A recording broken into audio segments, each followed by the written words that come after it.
Hey, it's Rob with Two Travel Dads Podcast, and with me I've got... Oh, hi, I'm Chris. Yeah, good times. And then we also, if you listen to our episode about the Painted Hills of Oregon, we have our friend Kelly back, who is a local Gorgeite. I guess Gorgeite. Gorgonian. Gorgonian. I like that. A Washingtonian Gorgeite. Yeah. Yeah. So she lives and gets to play tourist basically all the time around the Columbia River Gorge, including Hood River, the Columbia Gorge Waterfall area, the Dalles, all that stuff. And that's what we're talking about today is the Oregon side of the Columbia River. Lots of cool stuff. So yeah, good times. Yeah, it's a beautiful place. Do you want to start at which end? Do you want to start at the Dalles end, or do you want to start at the Waterfall end? Waterfalls. Oh, yeah. Waterfalls. We kind of gotta, because they're amazing. Amazing. So before we dig in, which is your guys' favorite of the many waterfalls? Okay, I'm going to give it up. This is big. Us locals don't like to do this, but it's called Falls Creek Falls. No, that's on the Washington Oh, side. You can't talk about that in this episode. For me, it's Multnomah Falls. Yeah, Multnomah Falls is beautiful. And Horsetail Falls on I the like Oregon Horsetail side. Falls too. You get Here wet I there. thought I was giving you a gift. And I'm taking it back. No, we'll talk about that when we talk about the Highway 14 side of the river. Okay, all right. But you're right. Falls Creek Falls is amaze balls. It is. Hey. Hey, it rhymes. So Multnomah Falls gets the big win from you guys. I gotta say that how do you say it? Luttrell Falls. Is that how you say it? Uh-huh. Yeah. Sure. Luttrell Falls is my favorite, and the kids really like it too. I think it's the most dramatic of all the waterfalls. Traumatic or? Duh. What makes it more dramatic than Multnomah? Because of the awesome cliff that it comes off of into an amazing plunge pool with...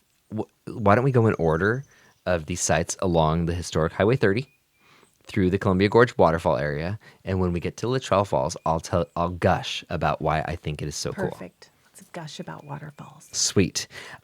So to visit the Columbia Gorge Waterfall area, you are going to be starting either in Portland or in Hood River. We're going from the Portland end, so we're traveling from west to east. The first big stop on Highway 30. So this is running parallel with Interstate 84. So you have to intentionally turn off of 84 in Troutdale, and which has got a really cute downtown. It's kind of old westy, and is it an old logging town? I think so. Yeah, most of that area was logging. Yeah, and then from Troutdale, you go along this tiny little 2-lane highway that is really windy, where you really cannot drive distracted. No, it's tiny. It has a nice little white fence that goes along the side that is not going to keep you on the road. So pay attention, enjoy it, but have somebody else take pictures. And your first stop is going to be Vista House, which is pretty cool. It is. That's beautiful stained glass, Yeah. as I recall. Yeah, so Vista House is this, it's a structure up at a vista overlooking the whole Columbia River before you get to all the waterfalls. And it's Art Deco, so it has amazing Art Deco leaded stained glass, and there's also facilities there, which is nice because kids have to pee, and I have to pee. So that's kind of your first stop. It's where you can kind of get your bearings and find out what's happening, probably see a lot of motorcycles driving. And then... Fine. But then, once you do come down from Vista House and the crest, then you'll be down at Luttrell Falls. And as we started to talk about, that is my favorite of the waterfalls. It's really tall. And if you look at our blog post, it's all about this. I even call it the prettiest of the Columbia Gorge waterfalls because it is. It's not a crazy raging river coming off of a cliff, but it's got a beautiful... broken basalt cliffside that half of it is covered in this fluorescent green lichen. And even on a dark gray day, which Oregon has, it still is glowing and beautiful and bright. And the trail is really, really easy. You can do it with a stroller. Kind of like with the Painted Hills trails, it's a simple 1/4 of a mile, which that's great for us. And yeah, when you get down there, there's a beautiful splash pond that you can go to if you want, or you can stay on the trail. And yeah, so that's why I like Luttrell Falls. because you can get in the water there too, which is You nice can if in you the want to. summer. Yeah. They're not all accessible that way. So Yeah. And so, you know what, before we go too far, when would you guys say is the best time to actually visit the Columbia Gorge waterfalls? Do you think summer when it's warm, or winter when there's been lots of rain, spring when you got snow melt? I think spring, because they're really running it at top capacity and the flowers are out. The wildflowers are pretty epic in the springtime. That's a plus for the flowers, but I'm leaning more towards summer because it's really warm. So it's nice to be in a really warm climate and get splashed with water. And I prefer that versus like being cold. So Yeah. I think the first time we took Oliver to Multnomah Falls, which we'll get to, it was freezing cold and we were completely bundled up and we got soaked because, That's their memory. They don't want to go back. yeah, so be cautious about taking kids to the area. And I think late spring when you're getting snow melt, mixing in with the beginning of nice weather, I think that's a great time. So that's my pick. But moving on from Luttrell Falls, Bridal Veil Falls is the next one. Most of these waterfalls that we're going to talk about, you can usually see from the road or from a rest stop along the way. Bridal Veil Falls, you can't though. You actually have to hike to it. So that is something that you can plan if you want to do that. That's going to add quite a bit of time. I want to say it's a 2-mile hike in, or round trip. So, plan appropriately, hiking shoes, and be ready to get wet. And be cautious. Yeah. They're, it's rocky and muddy, and the trail And mossy. moves and changes Yeah. with the rain, and people have passed away trying to take good pictures and Yeah. fallen right off the cliff. So, just be smart. Yeah, totally. So yeah, that's Bridal Veil Falls. It's definitely a hike. It's not something that you can just be like, I'm just going to go see Bridal Veil Falls for the day. You need to go and actually plan it. The next one along the way is Wakena Falls. The kids love this one because of the picnic area and rest stop that goes with it. It's all about the rest stops. It is all about the rest stops. But you know what, though? Truly. The bathrooms at that one, have you been to the bathrooms at Wakena Falls? Yes. With the art? Yeah, that is nice. Yeah. Yeah, we drive that road quite a bit, not 30, but 84. And if you should plan because there's not a lot of rest stops. Yeah, so if you end up taking 30, you can pull into the Wakena Falls rest area, and there is beautiful art on the bathroom building. And then you can, cross the street to the actual falls that are just this long cascade that just pours down the hill. And it's actually, especially when the water's high, it's kind of raging, which is cool. So, yeah. Multnomah Falls, though. Let's The talk about next that. one, yeah, Multnomah is the #1 tourist destination in all of Oregon. And It's that beautiful because Oregon offers quite a bit. but there's so many other waterfalls There that are. I It's think called are better. Waterfall Alley, actually. On a most days you can see. I think my son and I have counted 14 waterfalls. Oh, really? Just like and as you're driving they're the road? unnamed. Yeah, just you can see from the road. It's pretty gorgeous. but just because it's popular, don't discount Multnomah. It's beautiful. Oh, no, I know it's Absolutely. beautiful. It's packed all the time, but it's that beautiful, and people come from all around the world. I love that you can just kind of hang out there and listen to all kinds of languages from all around the world. Everyone enjoys a beautiful, epic waterfall. I feel like we do always see tour busts. Mm-hmm. Tour busts? Tour buses pulled over there. But yeah, so with Multnomah Falls, you can both just view the falls from the base, and it's beautiful on its own, or you can do the hike up to the bridge, and actually it's open again, so you can cross over in front of the splash pool. So it's not like you're right underneath the falls, but you'll probably get wet if the water's pretty high. And then there's some other hikes that you can do going out of there as well. So that's another good hiking spot. In the winter, if you want to Google it, because I'm not going to put it in the show notes, Multnomah Falls in the snow is super duper pretty because of all the icicles that form. When we actually drove by a couple weeks ago, you were driving, so you didn't really get to see it, but gosh, that was really pretty because there was ice just covering the cliff. Yeah, it's beautiful. Is the gift shop open during that time? I know what's really great about it is you can go inside and get some hot chocolate. Oh, yeah. And in the summer, humongous ice cream cones as Oh. well at the outdoor concessions. There you go. Yeah, Look at all these bonuses. Yeah, because there's the lodge at It's Multnomah the Falls. important stuff. huge ice cream cones. Yeah, yeah. The lodge at Multnomah Falls has the restaurant there. And then there's the gift shop that you're talking about. They have outdoor concessions because it does get crazy. Again, nice bathrooms. And the restaurant's pretty swanky. It's It pretty is. nice. We haven't it's eaten there. Beautiful. But I've seen people sitting like up in the window, and And have you hiked to the top? we haven't done the top. We've done the bridge and crossed and gone to like as far as you can go without being dangerous. I've done it with Henry when he was like 6. So, I mean, you can go up with, fairly young kids that are aware and know how to be good hikers. I remember once he brought a little, car that he was into at the time all the way up the entire hike. It's probably a mile or more. I should look that up. I'll look it up and put it in the show notes. Yeah, be exact with that. And it does get your heart rate going. There's some steeper It is a really portions of it. The basic hike of just to the bridge is steep. And then for some reason, getting to the top of an epic waterfall like that is it's almost anticlimactic because as it's going over, it just looks like a trickle. And then you see it from afar. And The it's view this really is the bottom, humongous, beautiful waterfall. Good times. Yeah, so Multnomah Falls. It's cool. Yes, it's worth it that it is the most popular tourist attraction in Oregon. But on like a side trip, if you're ever down in like the Roseburg area and you want to go to the Thundering Waters Trail, it's the highway that goes out through Umpqua National Forest, and that's where you get Tokatee Falls and a whole bunch of others. But Tokatee Falls, I think, is so much cooler than Multnomah Falls. Okay. But that's just me. It's pretty amazing there. Waterfalls. I know. There's so many in Gentle Oregon. and powerful at the same time. Yeah. So next up is the Oneonta. How do you say that? Oneonta? Ononta. Ononta? Oneonta. Onetta? Winetta. I think that's it. That rings a bell. Ooh, Oneonta. Yeah. So it's spelled Oneonta. There you go. However So- you'd like to say that.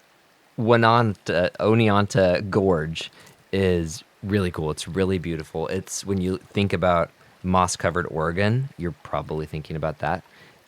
You walk down the mossiest, most dangerous-looking little staircase to the creek bed, and then you just walk mostly through the creek as far as you are allowed. There was a pretty bad slide, and then after the big fire, what was it, the Camp Creek fire? Yeah, that was bad. Yeah, that was in 1919. I was gonna say 1999. What was 2 years ago? In my mind, apparently it's 2001. 2017. 2017. Yes. In September, was it? August? No, it was 4th of July, actually, that a teenage young man was trying to impress a young lady and decided to throw a firecracker off the cliff and start a humongous forest fire. And you could see it from across the a river. big It was bummer. so scary. Sparks actually started a fire in the Washington side across the Columbia River. It was Yeah. a huge, huge fire. Yeah. Very, very unfortunate.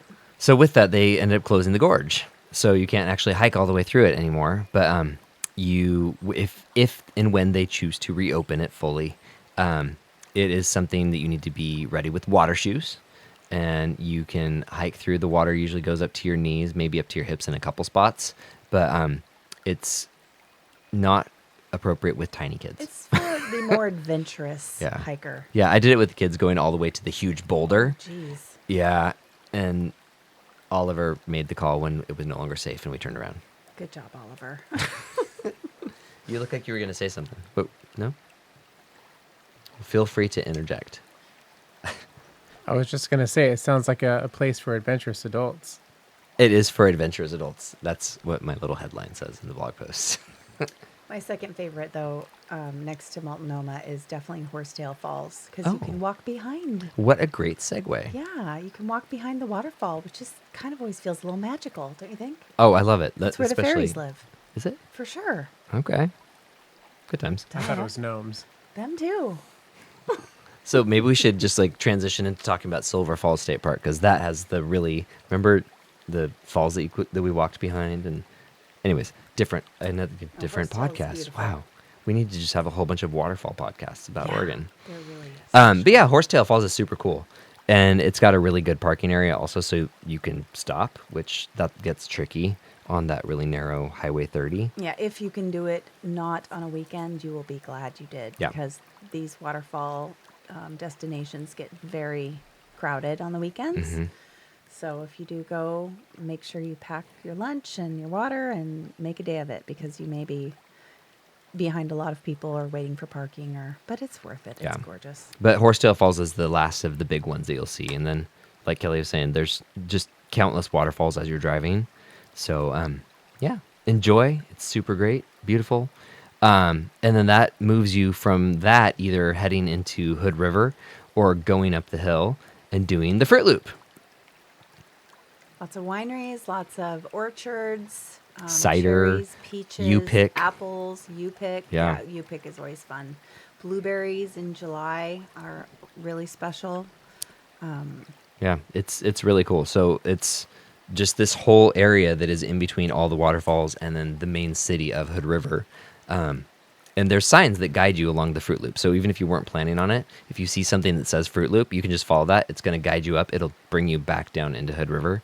So you don't even need your GPS, which is great. That is a handy tip. I know, right? Yeah. And then the other, if you're going on the Fruit Loop, it actually takes you up to the Western Antique Aeroplane and Automobile Museum. That is so cool. Have you gotten to go there now? Yes. Because when we took the kids, you hadn't gone yet, I don't think. I know. We went. Henry's been bugging me to go, so we finally made it, and it is really cool. Yeah. It's, so as an abbreviation, you can call it WAM. WAAAM. Ooh. Hey. I wonder if this records in stereo like that. So, what was your favorite part about the museum? I liked when the kids were able to go and actually sit in one of the model helicopters, and we could get pictures of them. So I thought that was pretty cool. I mean, they have a really amazing collection, so it's really great to walk around. But when you get to see the kids interact with something, that's pretty cool. You know, and I'm trying to think, when we were there, they had they were giving everybody rides just in vintage cars just around like the That was airstrip. definitely the highlight. There was this one lady who was riding, I think it was hers, but it was like this, basically like a giant tricycle, but it was motorized. I mean, it had a huge front wheel, and then of course the small wheels in the back, and she was sitting up very high, but it was like a motorcycle, so it had an engine and everything, but it was so old school, and she was just like putting around on it while you guys were in that really cool vintage car. I don't even remember what it was, but it was pretty cool to see. Yeah, we were in like a surfer Woody Mobile type thing. Yeah, but no, that's right. I forgot about her. She was in her 80s and riding her crazy trike. Yeah, she was she was she was a local person. And it's like she's there every year whenever they do this event. Everybody was cheering her on. It was really cool. Yeah, but no, that's I gotta say that was a surprise to go to Wham, and really just enjoy it so much. It was kind of crazy. Well, and they had an amazing selection of just different aircraft. Everything that's motorized, unmotorized, like cool gliders, like amazing original items that have great historic significance in, the story of flight. Yeah, And they teach flying there as well. really. Yes. Have you taken flying lessons? No, but Henry's excited to when he's old enough. I think you have to be 14. Oh, really? Yeah. That you young? can start pretty early before driving. Okay, cool. Terrifying too. I'm like, that's just, I don't think I'm going to tell him that. I'm not. You have to be 25. Yeah, scary. But no, so that's a big bonus to driving on the Fruit Loop is going by the Wham, and then that takes you down into Hood River itself. Which it's funny, I feel like we spend a lot of time in Hood River, but as I'm thinking about it, I think we just kind of drive through and maybe we just drink beer there. Yeah, I think we mostly go to Full Sail and hang out there, or Double Mountain. There's quite a few good breweries. We've been to cute little Freem a few shops, times. Really nice artisan jewelry and crafts shop. Twigs is probably my favorite store in Hood River. There's a really cool toy store in downtown Hood River too. Yes, that is a really good one, and the name is going to escape me right now. But it's, You can't miss it though, because the downtown core of Hood River, it's one main street with some little offshoots kind of. You can't miss it. it's one main drag. Yeah. For sure. It's really great for just strolling, finding food. But then if you head down towards the event site, that is the area down on the river. That's where everybody is putting in their windsurfing and kayaking and other boating type things. And we couldn't figure out what that whole area was called. I had to find the name of the toy store because I knew it was cute. It's Golly, what is it? G. Willikers. Hey, Willikers. gee willikers. Yeah, there's Hood River actually got on the map originally because of agriculture and apples and pears and peaches and cherries, and really is a huge hub for agriculture in Washington and Oregon. We kind of talk about them interchangeably when you live in the gorge because there's just a bridge and we go across the bridge if we absolutely have to from Washington. It's kind of a thing. But it became quite well known for windsurfing in the 80s. And so the event site, as it's called, is where you can go take windsurfing lessons. You can rent all the equipment for supping, stand-up paddleboarding.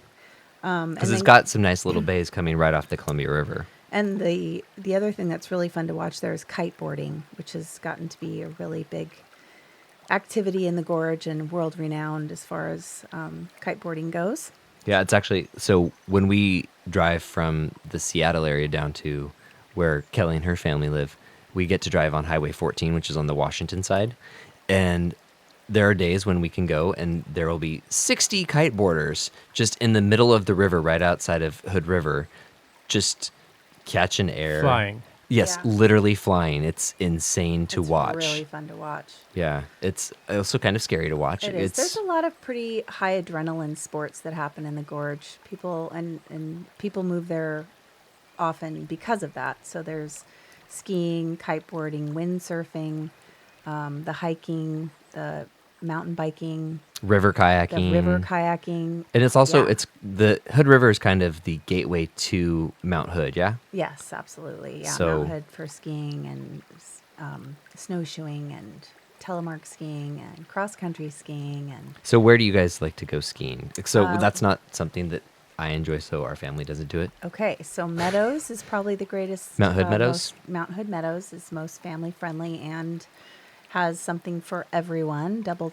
black diamonds and blue squares and triangles. Whatever it is, a circle, I guess. Blue circles. Sounds That like a means great easy. necklace. Oh, okay.